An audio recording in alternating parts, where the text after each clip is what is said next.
Okay. Good evening, everybody. Somebody said hi. Hi. Well, you all missed a good program last week. I know it was about wrestlers and boxers, but it was much more than that, and the people that came loved it. It was such a moving story. So I'm sorry that you missed it. So I'm glad you're here tonight to see this wonderful program. This was a program that was highly recommended by Falmouth Historic Society, who has heard Mr. O'Connell before. He has quite a collection of historic postcards. That's what I'm excited about. He has a BA from Bates, an MA and PhD in urban history from the University of Chicago.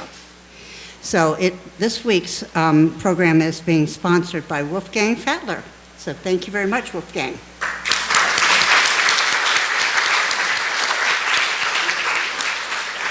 So next week is Labor Day, so there's no program. And the week after that, we have Janet Ular, who will be speaking on Nathaniel Green. And then after that, we have Jim Coogan, who's going to talk about women at sea. So we have another month or two of programs, so I hope I see you every single week. So may I introduce you to Jim O'Connell.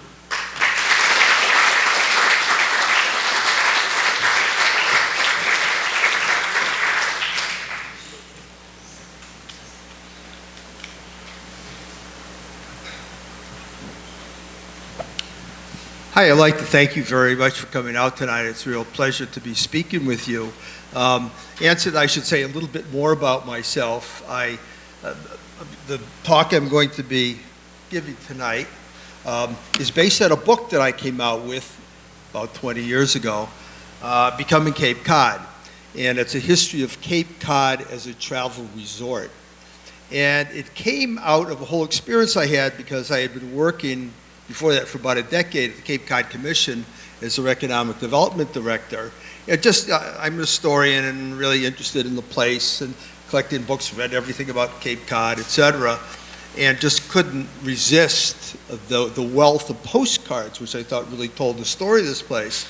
And then after about a decade of doing that, I said, boy, all I have to do is put together these postcards and tell the story. This is just a picture book. It's got a whole text, a whole manuscript on the development of Cape Cod as a resort.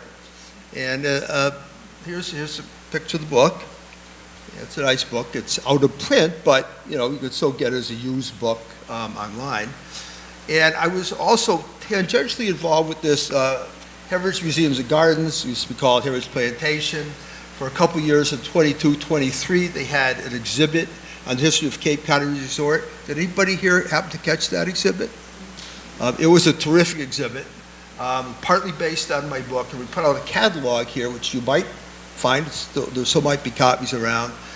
Very nice job put together by Jennifer Madden, the curator at the Heritage Museums, and I wrote the introduction to this. It was kind of like, I had some influence on it, and it was a terrific exhibit. And just one more thing, I teach at Boston University in the City Planning and Urban Affairs program these days. I live in Newton. And there's a book that I had, just to kind of give a sense who I am. I've written 7 books, 1 related to Cape Cod, 3 on Boston now. A book that just came out last month on Boston, the making of a global city, just to kind of give you a sense of where I'm coming from as an historian. So let me get into this great story, which I'm sure you're all familiar with parts of it, but I hope that I can introduce some different ways of looking at the development of Cape Cod as a resort. So here's Henry David Thoreau with his famous book. He had 4 visits here between 1849 and 1855, and he writes in his book, "The time has come when the coast will be a place of resort for those New Englanders who wish to visit the seaside. At present, it is wholly unknown to the fashionable world." Basically, this means that before the Civil War, people didn't tend to come to Cape Cod as a resort. In fact, they were hardly going anywhere, but maybe some were going to Newport, around Boston, maybe Nahant. But after the Civil War, there's a real economic boom in the north, particularly in Massachusetts. There's some money around, and people have finally resources to go on vacation. People didn't take vacations. Of course, you had to be middle class, upper class to afford any kind of vacation. So here's, the Cape Cod seashore in 1850, 1860. It was full of salt works, creating salt, but then by later in the century, it became much more economical to turn it into a resort. You put up hotels and cottages and reserve the beach for people to enjoy. So here, early on, you could say the first people visiting the Cape or the islands for a summer vacation were Methodists coming for these campgrounds, and we have various ones around. Here's the one at Martha's Vineyard, and it said, last of the tent dwellers 50 years ago. So this is kind of a 1920s postcard reflecting on what it was like around 1870. As you can see, all these tents are right next to each other. Let's say if you go to Oak Bluffs today, you'll see all these cottages right next to each other, kind of constructed on the idea of tents being right next to each other. And the Yarmouth campgrounds, still some relics of that exist. They date from that time. There was also, I think, camp meetings out in Wellfleet before the Civil War. But, and here we are, here's just a postcard. Postcards, as we know them, kind of really date from around the turn of the century, 1900, and have a heyday that goes up to the 1950s, and as we know today, it's almost a throwback. Some restaurants are beginning to reissue some postcards, but for the most part, they don't exist. And the great thing about postcards, if you've ever looked at them, especially between 1900 and World War II, they have images of everything. Not just, here's a famous building or a historic house, but people doing different things. I'll show you some of them. Just a tremendous document of the history of a place like Cape Cod. So here we are, this little message. Isn't this a dear old-fashioned place?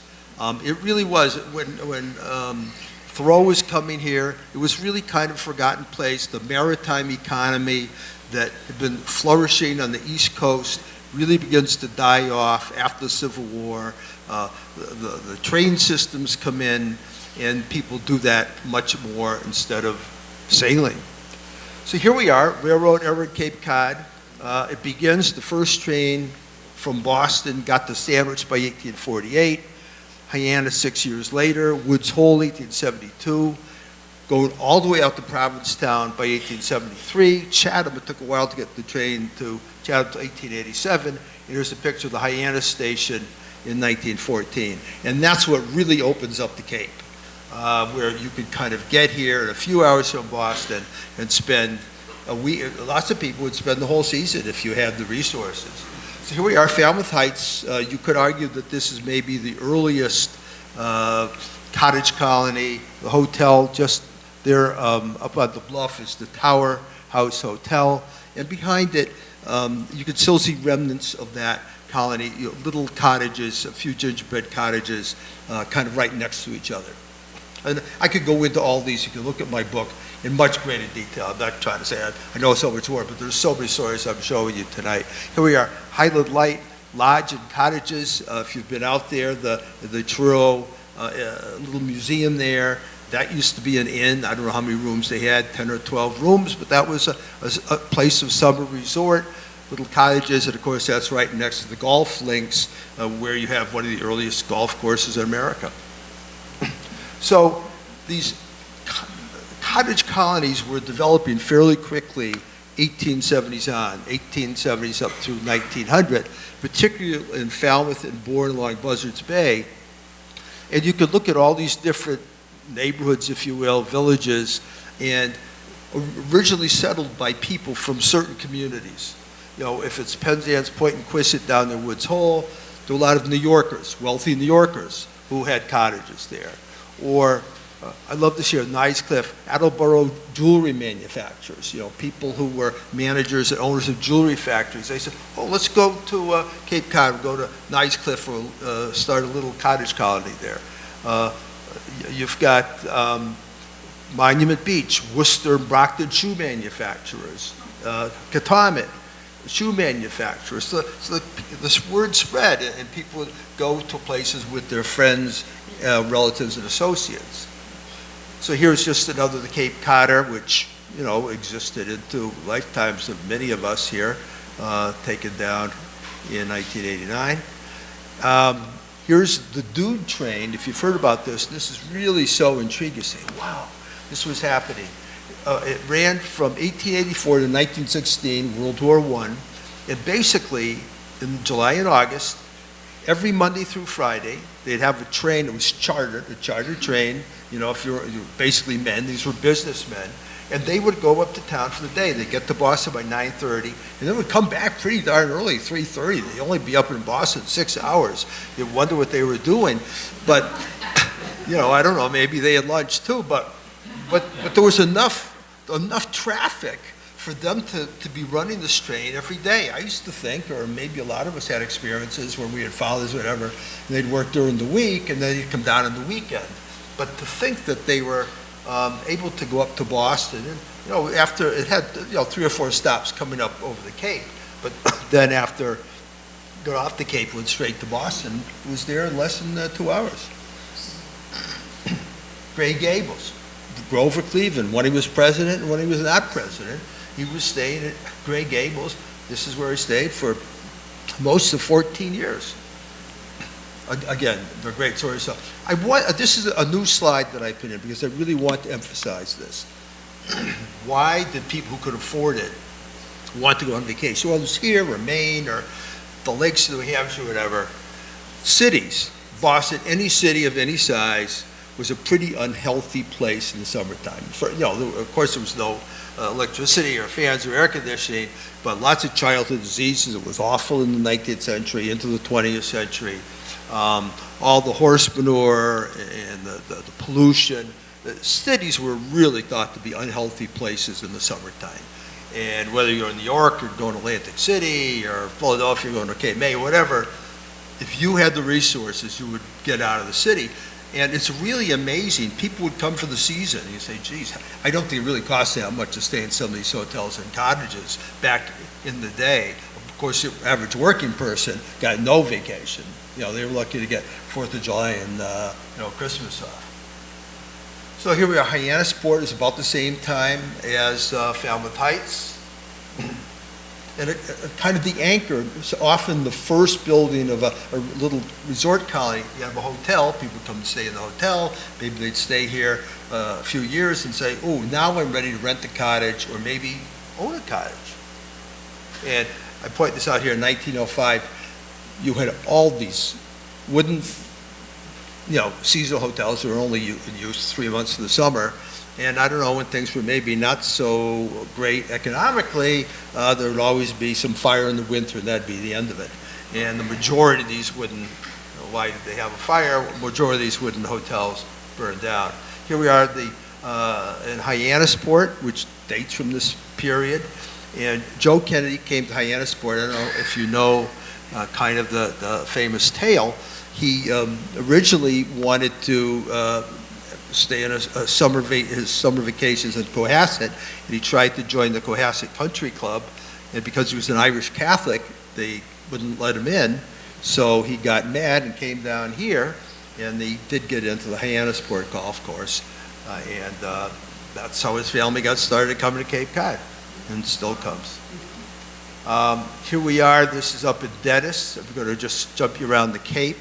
And remember, basically, the only way people are getting to most of these places is by train at this point. They get picked up with the train, then they get by some horse-drawn carriage or wagon or whatever. They'll discuss it. This was a resort popular with businessmen from Chicago. Imagine coming from Chicago. Hyannisport in the late 19th century was popular with St. Louis businessmen, not just from St. Louis, but Boston as well. Here we are, Snow Inn. Again, this is a document. You can see there's an informal little baseball game taking place. And, you can see the people set up just informal, standing around this woman. At first I was thinking, is she playing outfield? But I think she's just on she's on the sidelines. She's watching. Okay, Chatham Bar's Inn. I drove by there today just for the fun of it. And it started as a semi-private hunting lodge for wealthy Boston vacationers. I don't know how much you realize this, but it's, with Monomoy Island, it's this real Atlantic flyway for game birds, if you will. And Chatham was discovered in the latter 19th century as a great place, usually men, and they'd go there at some periods during certain hunting seasons, and they'd have these, camps, and they'd, go out there and they'd shoot all the ducks and geese coming by. And by 1914, you had the beginning of Chatham Bars Inn. There were hotels in Chatham before that. Here's one that I've always been interested in. Lorenzo Dow Baker, who was the first importer of bananas to the United States, started what became United Fruit. He hailed from Wellfleet, and he built this hotel out on this pier in Wellfleet Harbor, which lasted till 1934. It didn't burn, but it was a very bad winter and a lot of ice and freezing, and kind of like knocked the pier down in bad weather. But it was a depression too, and who knows how long it would have lasted. But there were some great photos of that, particularly in the exhibit that I was involved with at the Heritage Museums, of people there on the 4th of July at that great hotel. Kind of be a place I would have enjoyed going to. And then here, this is just a story telling 1,000 words, if you will. As I said, the train reached Provincetown in 1873, and you could see the train came all the way out here to the very end of Cape Cod. It ended here, and you could see the ferry coming in from Boston. It's right over there on the right, and these are people coming off for the day or maybe longer to spend their time in Provincetown, and you realize that people still take the ferry back and forth from Provincetown all the time these days. It's probably a much more efficient way of doing it. I mean, I've done it, than to drive in all the way down and around. Just one of the hotels that still in some form survives. And then here I'm going to show you a series of photographs, postcards, and showing how people thought about or treated life at the beach, if you will. And this is on the cover of my book. So here you've got these three people who are almost kind of warily looking at the water, I don't know, do I want to go in, And if you look at pictures and you kind of study this era from the late 19th century, you'll see, all the women and all the men have got, these men don't have three-piece suits on, but, the men would have the three-piece suit, and the women would have the big gowns and the big hats, and maybe then they'd have some woman who is like a babysitter, whatever, taking care of the kids, and maybe the kids would go in the water. A little bit after 1900, at that point, Teddy Roosevelt was president, and he was very into the strenuous life and exercise and recreation. That's when people started to think, oh, maybe it's okay to go in the water. Maybe swimming is okay. In the 19th century, they might wade in, but people weren't swimming in the water for the most part. That's a 20th century thing. So let's look at another picture. This is from the 1920s. You can see the women's dresses are shorter. This is Harwichport. But you can see looking farther down, there might be some people in the water, but these people are all dressed up. Here's a man with a suit and tie on a summer afternoon. And they're, kind of thinking about it and looking at the water. But here you are, this is the late 30s, and you can see all the people in the water, and you can see the men in the foreground are wearing these tank tops. This is when men were still kind of modest and not having, and having tops, not just the trunks. And we'll go to this is a picture here. Is it that different from today? So it's evolved. This is the 1950s, and the women, most of these are one-piece bathing suits, so nobody's wearing a two-piece bathing suit in this picture. But it kind of, you're kind of beginning to get into the sunbathing and taking your, exposing your skin and getting in the water. And this, I think, it's an old Silver Beach. I always get my old Silver Beach and new Silver Beach mixed up. I think this is, Henry, is this old Silver Beach or new Silver Beach? Old, okay. So this is the big change. It's one of these things that transportation can really help determine how any place evolves. The trains really change things.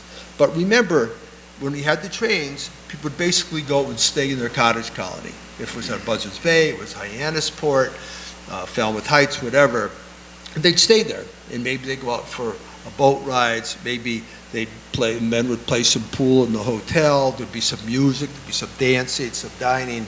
But they didn't tend to travel around the Cape. They didn't go to other places. They didn't do a lot of sightseeing. Well, the cars really start to come in 1910s, and certainly by the 1920s you have these paved roads. And it's at that point in the 1920s where the car becomes really popular and you could get around the whole Cape, that the Cape that, as we know it, really appears. Where all of a sudden, we could stay in our cottage colony, but we could go and do some sightseeing or some shopping in Chatham, Orleans, or Harwichport, or whatever. We could drive all around. So here you've got a picture. This is from the 1920s, Cape Cod Road, old and new. So the old was just a dirt track. That was, pre-automobile. And then you've got the state road right here next to it. So this is from the 20s. And it shows you, here's the Cape Cod highways. Kind of as they're laid out in the 20s, but this is a postcard from the 1940s. And you can just kind of see, the mid-Cape isn't in place yet, but you've got 6A, which was considered 6 at the time, and 28 below. So you can kind of see how, here's a little postcard. It's got somebody else's message on it. Where I am now, East Sandwich. And if, collecting the postcards, and I've got collections of other places, live in Boston, big collection of that too, and sometimes you get a real kick out of reading the messages that are on the postcards. And it was really like texting today or just a quick email, sometimes just a couple of sentences, not a big narrative or anything, but got to the hotel today, hope you're well. That's it. Or be home Tuesday. But they would probably send these postcards off every day to whoever they were corresponding with. So it's really interesting to see how people communicated. Here we are, here's a tea shop from the 1920s, the sign of the motor car, because it was, oh wow, this is really cool. To get here, you really have to drive in a car. You couldn't, if you took a train, it would take you a long time to walk here. So this was a place that was set up to kind of entice anybody driving by in a motor car would come in, and that's what happened. Here's kind of, again, this is from the 1920s, and you can date it. And how can you date it? You see it here, it says rum runners and rum chasers. So this is the Depression. 1920s, and as you might realize, there was a little bit of smuggling going on, particularly in the Outer Cape. So you can kind of see that. You can see all the jokey stuff. Fried clams, it's like something you grow. They grow on trees, a clam tree or something like that. So it's got this jokey thing about the Cape. It's a sort of sentiment that you certainly don't see in the Victorian era of the 19th century. It was all buttoned up and proper. Here's kind of, the flappers and the wise guys, the Charleston and all that stuff. Now, vacation developments, just a couple sample things. Harwichport developing in the 20s and 30s along the coast. Or this is very interesting. The Cape's first public beach was Dennis, West Dennis Beach in 1926. Before that, just the ownership was kind of, there weren't so many visitors or anything like that. It was kind of informal. They weren't saying, oh, you can't, ostensibly it was privately owned, the beach, but people just could go on, or maybe the hotel would own it. But you had no town or public body owning the beach until the 1920s. Now, they all do. Oyster harbors. This is kind of an elite place, founded in 1927, the Jazz Age, and you kind of see this here. It's like, here's a postcard as a document, if you will, and they're coming back from the fox hunt. Imagine fox hunts on Cape Cod. You can see the foxhounds here. And I know that Joe Kennedy, back in this era, enjoyed participating in the fox hunt down there. I don't know. And also, camping became a big deal. People had their cars, and they could drive down, and for the budget holiday, they would take a tent, and campgrounds start to evolve along Route 28.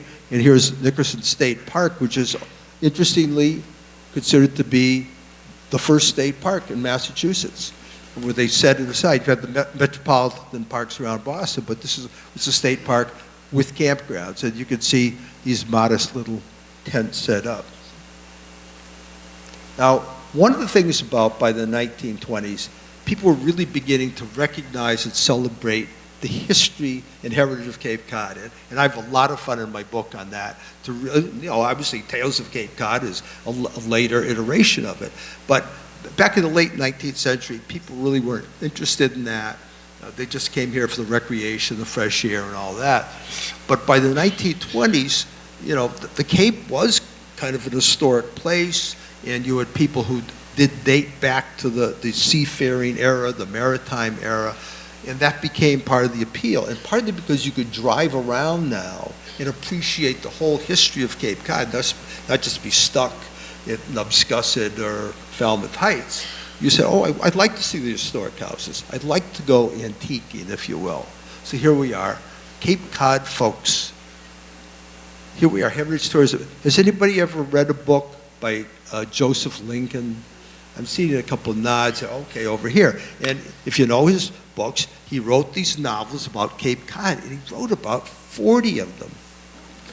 Every year, for about 40 years, from, whatever, 1900 to 1940, he would publish a novel or short stories or something. It would come out in the fall, a little after Labor Day, and would be kind of a Christmas time gift, where people would, give this at Christmas time, and then you'd kind of think about it over the winter. So, Cape Cod, I can't wait to go to Cape Cod next summer. It's a perfect time for that. And here's his house, as it was in Chatham, which was like a tourist attraction. People go by, and not as pesky as they might be today or obnoxious, but knock on the door and say, Mr. Lincoln, could you autograph my book, or something to that effect. The other thing, too, a lot of his books were translated into Broadway plays back in the 19-teens, 1920s, and some were even turned into silent films. So you've got these old Cape Codders, and the guy's got the beard, and he's smoking the pipe, and he was a major figure in promoting Cape Cod as a place of great historic interest. This here, the West Yarmouth windmill.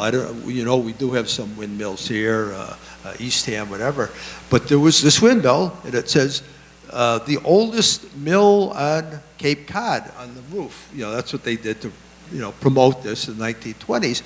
But by 1935, I don't know how much you might realize, Henry Ford was a big collector of antiques. Has anybody ever been to, is it Greenfield Village? This is Dearborn, Michigan, outside of Detroit. And it's kind of like a Sturbridge village, except he collected buildings connected to famous people. Like he's got the laboratory of Thomas Edison, or the law office of Abraham Lincoln. So there was a convention in 1935 of Ford dealers. I think it was here on the Cape. And the Ford dealers, as a gift, said, you know what? We're going to buy up this Yarmouth windmill. And if you go to Detroit today, you can see this old Yarmouth windmill. And after that, people said, hey, wait a minute. We've got to save this stuff. We can't just let it be bought by people like Henry Ford and moved off the Cape. This has to have some value. So it really was an impetus for more of the historic preservation, the historic houses and public buildings we know. Here's another little dandy, just a little picture of a real life experience, not just some dead postcard. Here's Teddy Roosevelt when he was president, 1907, at the dedication of the Pilgrim Monument in Provincetown. And here he is, he's giving a speech. And I don't know if you realize, but before World War I, the U.S. Naval Fleet would come to Provincetown in August. And they have, I don't know, a lot of, like 2,000 sailors they'd unleash on the town. And I've got postcards of them, the sailors playing baseball against each other. And Teddy Roosevelt came with them. And you can see some sailors here who are kind of part of this whole thing. And it was a real big deal. And Provincetown was really being discovered at this time. And here's another take on the heritage thing, heritage promotion at Cape Cod. In, let's say, 1910, you've got just a guy with a wide-brimmed hat and the bell walking up and down the street as a town crier. And by the 1940s, he's dressed up like a pilgrim. So that's to promote the history of the place. Whereas there still was a guy just in 1900, and he was saying, oh, there's an event coming up tonight. It's going to be at the town hall, and you could hear this talk or this concert, just giving that kind of information. And I don't know, does anybody know, has anybody ever heard or seen anybody doing town crier in Provincetown? Doesn't, you're nodding? Anybody know that? Yes? Okay. But it doesn't happen anymore. I've never heard of it, but I don't know when they stop. Or this here, fishermen preparing for a trip to Cape Cod, or for their trip from Cape Cod. Again, that becomes part of it. People say, oh, I want to see real live fish, people down from the city, real live fishermen. And then artists on the beach in Provincetown, going back to the 1890s, Charles Hawthorne, and one of the great museums on the Cape is the Provincetown Art Association. They have changed exhibits and great stuff. Unfortunately, they don't have all the permanent collection out as much as they could. But here you can just see an art class, studying here on the Cape. This is from probably the 30s and 40s. This one here is from the 50s, Provincetown artists. This is not high art. It's not going to be in the Metropolitan Museum of Art, but just guys doing for $5. You come up and get your little picture and take it home from an authentic Provincetown artist. Camp Edwards in World War II, mass military reservation. Thousands, tens of thousands of men came through there, soldiers came through there, and they got introduced to the Cape. And that maybe they'd never been to the Cape, but they kind of thought when they're there, maybe this place isn't so bad, and after this war is over, I'm going to go down and visit the Cape, stay at the Cape. So it's an important way that people got introduced to Cape Cod, who maybe would not have known about it. Look at those tents. They look like Indian tents or something like teepees. Post-war Hyannis, West End, 1940s. You can kind of see when Main Street in Hyannis was a two-way street. But, you can kind of see little nightclubs. And motels start just around 1950. The first motels are in Hyannis. That's where, you just come up, you drive in. You don't have to go through a lobby or have a doorman or anything like that. You just go drive in, and that's an invention of around 1948-50. Okay, here we are. The automobile revolution goes on, and Route 3 gets built down from Boston over about a 12-year, 13-year period, and that really opens up the Cape, and people have cars, and people are on the go, and people really want to come to Cape Cod. So here you are. Here's Route 6 in the early 50s. It was like, this is it. One lane in each direction. That's within a few years they widened it. That's for sure. So here's the population growth of Cape Cod. So you see it peaks from the early historical era in 1860 at 35,000. This is just the time of the Civil War. And then the age of sail really begins to go into decline. In over 60 years, they lose almost 10,000 people.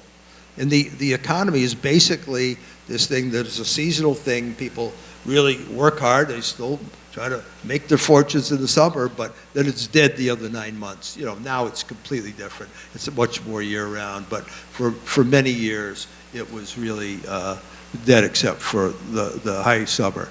So you've got 30. So you got 1930. Then it's peaking up 1930. 1940, it's up to 37,000, 1950.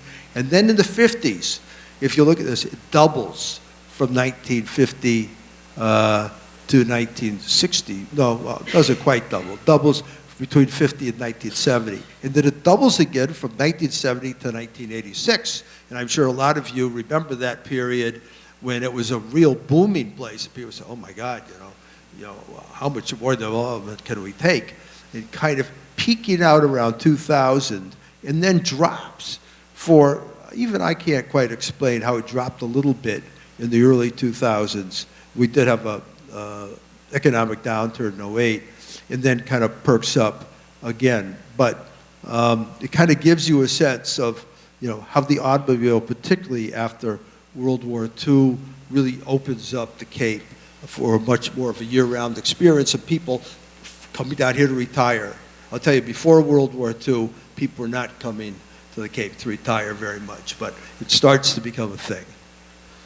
And here's another person who put Cape Cod on the map, President John F. Kennedy, the Kennedy's Hyannisport. It was definitely in the news, it was on TV, it made Cape Cod seem glamorous, for sure. And, you know, other things like this, kind of like bits of Cape Cod lore, and part of it, here we are at the Chatham Bandstand on Friday nights with Tileston, the charismatic band leader back in the day. And then things which really didn't have much to do with Cape Cod history or merit. Now people are laughing. Have you been there? Who's been to this place? People weren't there. This is over near Patriot Square in Dennis. And this was like 57 to 63. But the Cape is becoming, it's kind of, the heritage stuff is still kind of going on, but it's becoming much more pop culture as well. So they had a dude ranch in Falmouth, if you've heard of that. And here we are. This is like, so they have, you know, cowboys and Indians, and you ride on the stagecoach, and somebody would hold you up. You know, kids would love that stuff. And then, you know, some restaurants. I could give you a whole show on restaurants. Thompson's Clam Bar, which went out of business, when about 1990. Now, so the history, the heritage has continued. Places like Tales of Cape Cod, lots of heritage events, historic preservation for sure, but also environmental concerns. In the, you know, as people say, the economy of Cape Cod is the environment, and there's always been tremendous discussion, controversy, whatever, how to maintain as much as possible the quality of nature on Cape Cod. And I think one of the real early steps toward that is Henry Besse's book, The Outermost House. Have people read that at all? People read that? It's my favorite book on Cape Cod. I'm not going to say I've read everything on Cape Cod, but I've read a lot, and I've reread this several times. It traces one man, Henry Besset. It's either 1927, 1928. I think it goes into the 2 years. A whole year on the Cape. It kind of starts in the fall and ends, you know, in the summer, just about this time, at the end of the summer. And it's got, whenever I go to the beach now, just hearing the surf, hearing the waves come in, I never heard them until I've read him. He made you listen to the surf. And he had told these incredible stories about wild storms in winter and all that. And he had this one-room cottage, like Henry David Thoreau at Walden Pond, except it was on Coast Guard Beach before they had the National Seashore. And it was swept away in the famous blizzard of 1978. So it's one of those, you know, things about Cape Cod lore. But it really helped people understand the natural and love the natural environment of Cape Cod. And that leads to the preservation by the federal government and the National Park Service in 1961. President Kennedy was president from Massachusetts, well aware of Cape Cod, and this kind of amazing step that was taken. One of the stories when they had U.S. senators, they have a committee of U.S. senators come out and visit the Cape. It's either in 59 or 60, and they were up at Fort Hill where you can overlook the wetlands looking out toward the ocean. And it was all laid out for subdivision. And they could see all the different lots, you know, ready to be carved up and stuff like that. They'd show that to U.S. senators. They said, oh, we'd like to preserve this for the American people. So it leads to this, and it really is a really critical step of, you know, making sure that development going forward on the Outer Cape is really done in a sensitive way that preserves the spirit of the place, if you will. So here we are. Here's kind of up at Fort Hill. This is kind of looking out to where you might have seen a subdivision. And then we're looking above here, the little visitor center. And, you know, just you know, Mass Audubon, they play an important role with their reservations. They stem out of this ornithological research station, which was opened up on Wellfleet Bay in 1929. And, you know, it's been one of many institutions. Certainly the the Woods Hole community, Woods Hole Oceanographic Institution, Marine Biological Laboratory, the Center for Coastal Studies out in Provincetown. All these institutions have played a significant role in helping us appreciate nature on Cape Cod. Whale watching, this is something that starts, 1970s maybe? The whales were there a lot of years before that, but with the interest in the natural environment, people said, oh wow, would it be great to learn more about whales? And that becomes a big deal on Cape Cod. Here we are just getting back to historic preservation. This is remarkable. I mean, there are a number of things about how Cape Cod is developed. The Old Kings Highway Local Historic District, stretching from Sandwich out to Orleans, I guess. And you may all be well aware, if you live anywhere on the north side of Cape Cod, the design of your building is going to have to conform somewhat to this. It's been in existence since '74, and you do drive along 6A and you say, wow. I mean, I lived off of 6A for a long time, and I used to say every morning driving to work, I'd say, this is the nicest commute in America. It was really nice. Because, you could do it in the off-season, the traffic wasn't bad, and you didn't gawk at everything, as you were driving by. But it's just such a beautiful stretch of Cape Cod. And a lot of foresight by the people who created this. So this here is just a little thing, Cape Cod land development trends. If you kind of see, the green is basically open space, undeveloped, and the yellow with some red is development. And we've even seen, and the reason why it's so green here is this is where this Mass Military Reservation, Joint Base, whatever, and so much of that has been preserved, that hasn't been developed. And you can see kind of the spine of the Cape just off of the Big Cape Highway is still kind of green, maybe around a lot of the ponds, and then, of course, the National Seashore.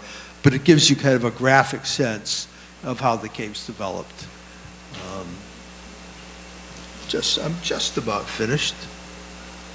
But this is in the late 80s when there was a real sense that maybe the Cape was losing its sense of place, and there was a big movement to preserve the Cape, led to the creation of the Cape Cod Commission.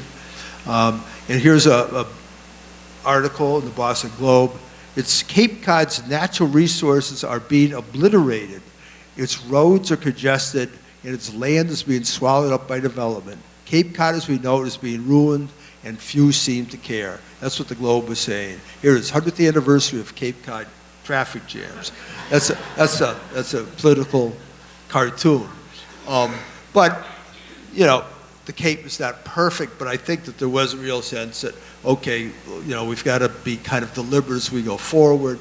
There have been many efforts to conserve land, Cape Cod Land Bank, all the different towns with their conservation trusts, land trusts. And there isn't that much more land for development. I forget what the real numbers are these days. Does anybody remember how much of Cape Cod? Is it like 10% of the land is still kind of open for development, something like that? It's 14% unpreserved. Okay, 14%. Okay, 14%. Okay, I was going to say somewhere like that, 14%. And then the housing trends, which is not good news unless you're looking to sell a house that you've owned for decades. You might make a small fortune, but it's kind of, I think, a bad thing for the community in general, whether it's here. But you look at Boston, it's really, almost the median house on the Cape is almost expensive as Boston. I remember back, let's say 30 years ago, you could sell your house in Boston and buy a better house for half the money. Not kind of sell your house in Boston and have to spend as much for an equivalent house for a place on the Cape. And that's what really welcomed people. Oh, I can retire to Cape Cod and live pretty well. So it's really kind of tough, and of course very difficult for people working here, trying to make a living here and live here. So it kind of gives you a sense of the cost of housing here. And just one more thing, Cape Cod sea level rise and various projections here, Cape Cod Commission, with a 3-foot rise of the water levels.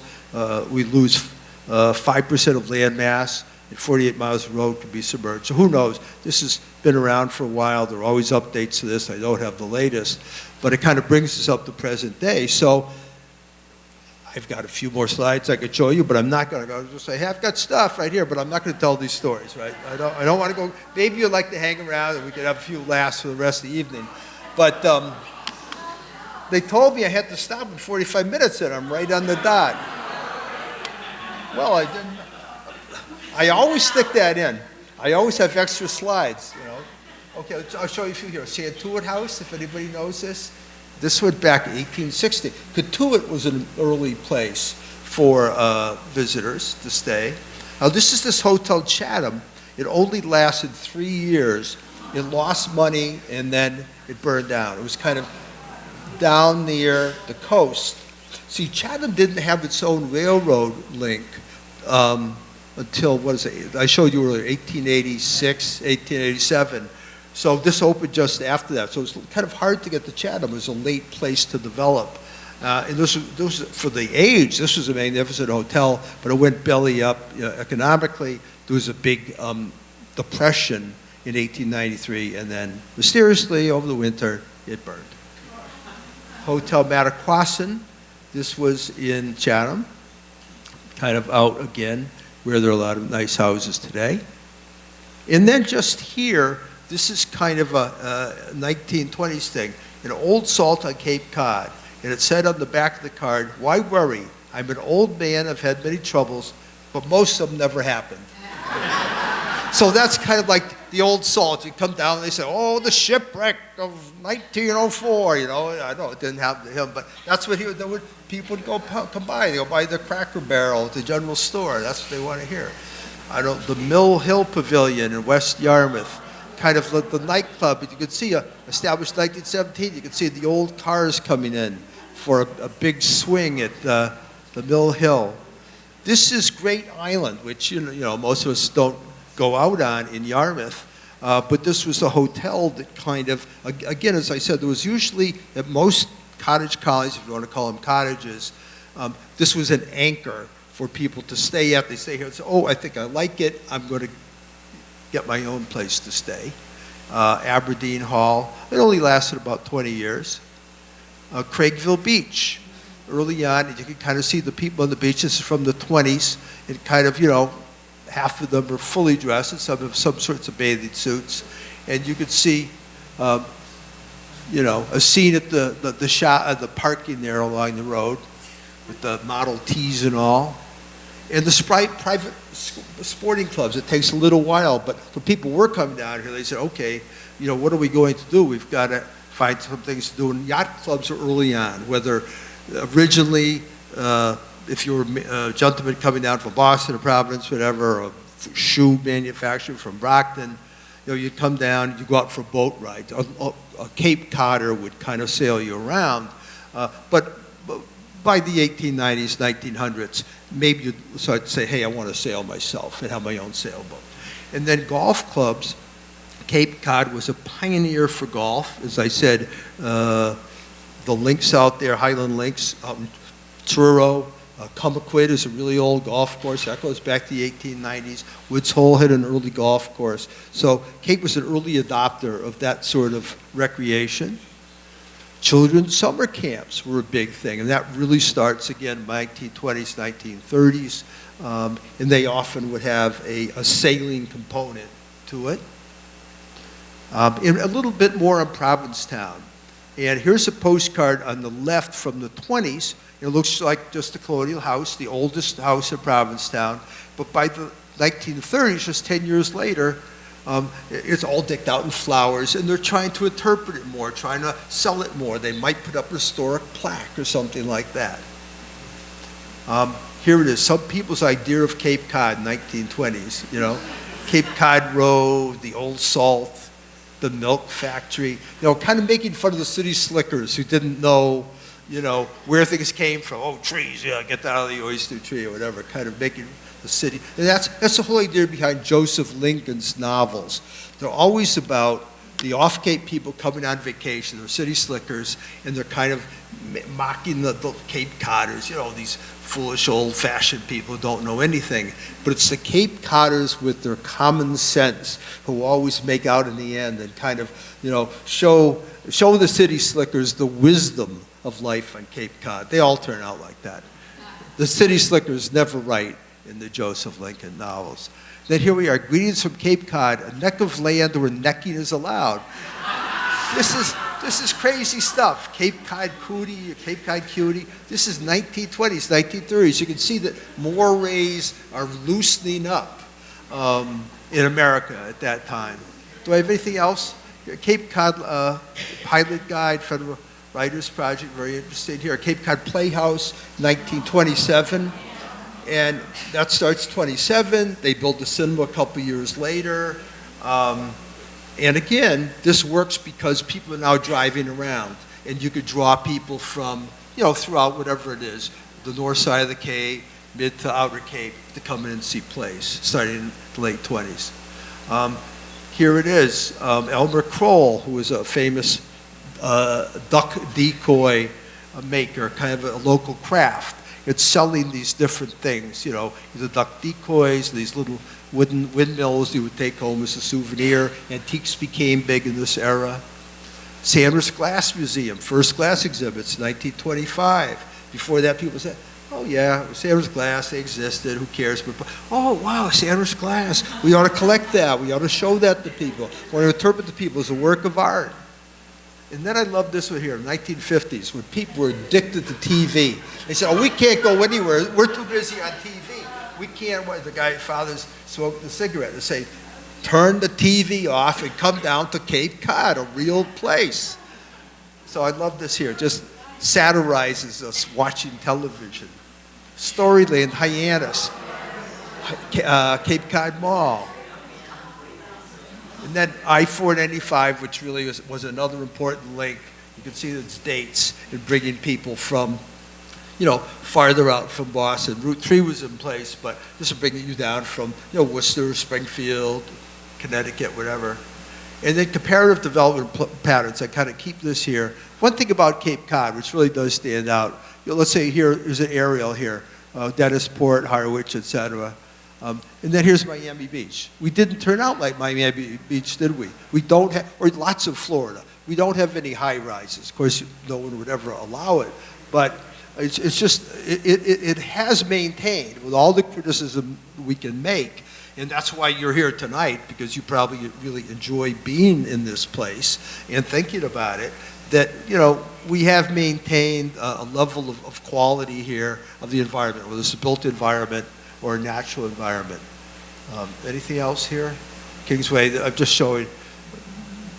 Here's New Seabury, Better Living, the planning for New Seabury in 1962. It was put in Life magazine. I thought this was a place for every taste, and every taste in its place. The Artist's Wharf, the Budget Beach, Sportsman's Pond.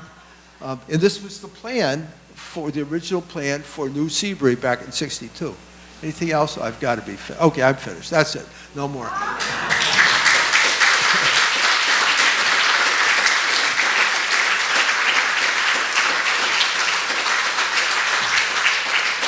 This here I just stick up here. I didn't want to get into everything, but when I was at the Cape Cod Commission, we did this conference in '97, and we were thinking that the internet was going to put much more pressure on the Cape. And we thought that people would be really flocking to the Cape because they would be able to telecommunicate. We were looking at that 30 years ago, way before COVID. And it didn't really turn out like that. We were projecting a population build-out by now of close to 300,000. It didn't come close to that. So I think that's what we're looking at, because right through the 90s, population was booming, and we were projecting those population growth trends out another couple decades, and it didn't really happen. So I suppose that's a good thing. So questions, right here. You wouldn't have the photograph of the postcard at Belmont Hotel. Well, I should have, because I stayed with friends last night in the current Belmont, and I told my wife, I said, I've got a picture of the Belmont Hotel, and then I show this, and I don't have it. Yes, I've got pictures, it's in my book. and it was a handsome place in its day. I'm sorry I didn't have the picture, but I have it in my collection at home. Yeah, for this man in the black. The quality of these postcards is extraordinary. Where did you find them? Antique shops at the Cape. There used to be a Cape Cod postcard collectors club. We'd meet at Carlton Hall and go over there and whatever it is, Thursday nights in the winter and trade cards. You know, hey, once I got into it, once you start collecting, I mean, you'll go anywhere. There used to be a guy named Noel Bile. Did you know him? He wrote these kind of like little things about Cape Cod history, and he was like an antiques collector. I didn't get much from him, but he had a lot of postcards. Sir, with the green, Yes. Of all the hotels and resorts that are still in operation today, which is the oldest?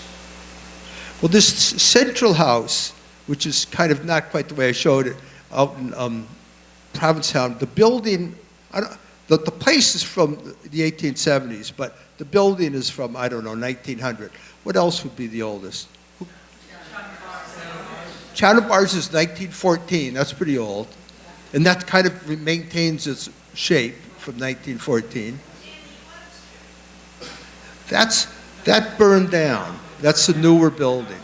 I think that's post-World War II. I think the bigger question is, of the places for people to stay, which ones are now still owned by locals and not owned by national or international corporations? Yeah, I can't answer all that, yeah. We should know those, we all should know that. Yeah, I think that the Cape, though, has maintained more somewhat local ownership than you might realize with all the different places compared to other resort areas of the country, I think. Sir?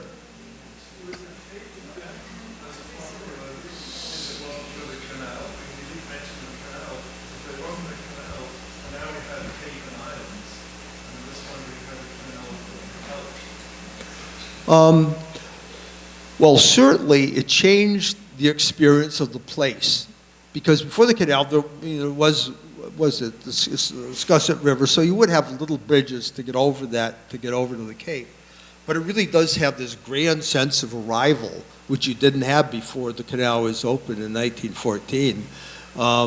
So in that respect, you go over those bridges and we'll see if they get replaced. They're supposed to be replaced.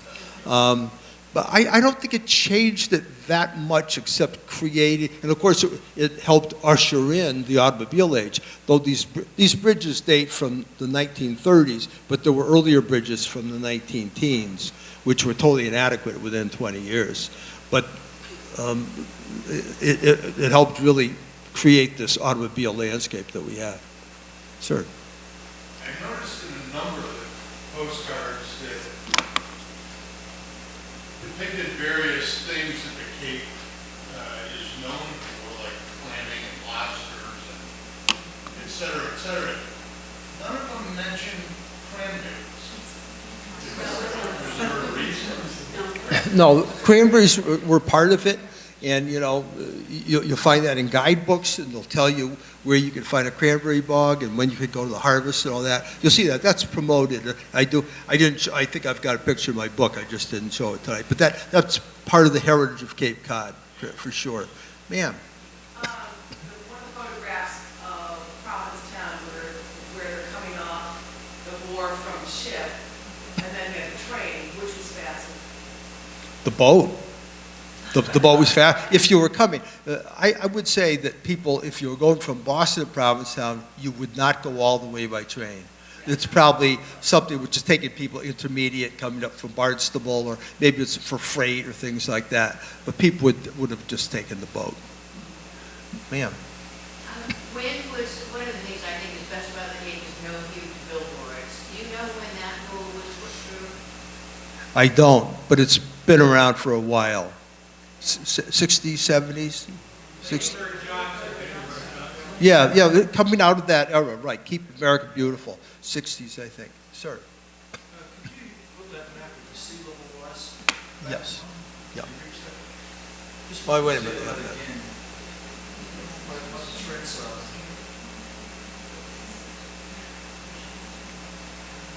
are. Again, it's, and this is like, this map is probably 10 years old or something like that. and you kind of have to read it. I'm sure you can find that online. But it shows potential areas of inundation, definitely the South Shore, from Hyannis over through Yarmouth, Dennis, maybe to Harwich is susceptible. Definitely Provincetown, Sandy Hook, etc. Ma'am. The Heritage Show had a really fascinating section on the Green Book or other guides to the Cape that showed and listed inns and motels that welcome blacks or Jews. Yes. And you mentioned Joseph Kennedy as an Irish Catholic being able to settle in Hyannisport. Do you have a sense that the Cape was more accepting than, say, Cohasset or Maine or other Connecticut resort areas? I think it was maybe somewhat. I think that's the thing about the Cape, and one great thing about the Cape with 15 towns. Everybody could find some place to stay on the Cape. It wasn't so the whole place was for pockets of exclusivity, Oyster Harbors or Great Island in Yarmouth. But there'd be some places where you could get into, if you're black or Jewish. And it was that exhibit, which if you missed the exhibit, they have, as I said, a nice catalog, which has a lot of illustrations, which, kind of go beyond what I did. It's a really fresh research and showed where the places were. I know that in Mashpee, the people affiliated with the old Flume restaurant, long gone and late lamented, they had a specific motel, I guess, which was particularly welcoming to blacks in Mashpee. So it's an important issue to raise. Yes, again. The Flume family were native in North Carolina. Yeah. And then, I think it's interesting, Oyster Harbors versus Indiana. Indiana was Catholic people, whereas Oyster Harbors was pretty Yeah. same. Yeah. Other questions? Somewhere? Well, I know that they always have snacks, so thank you.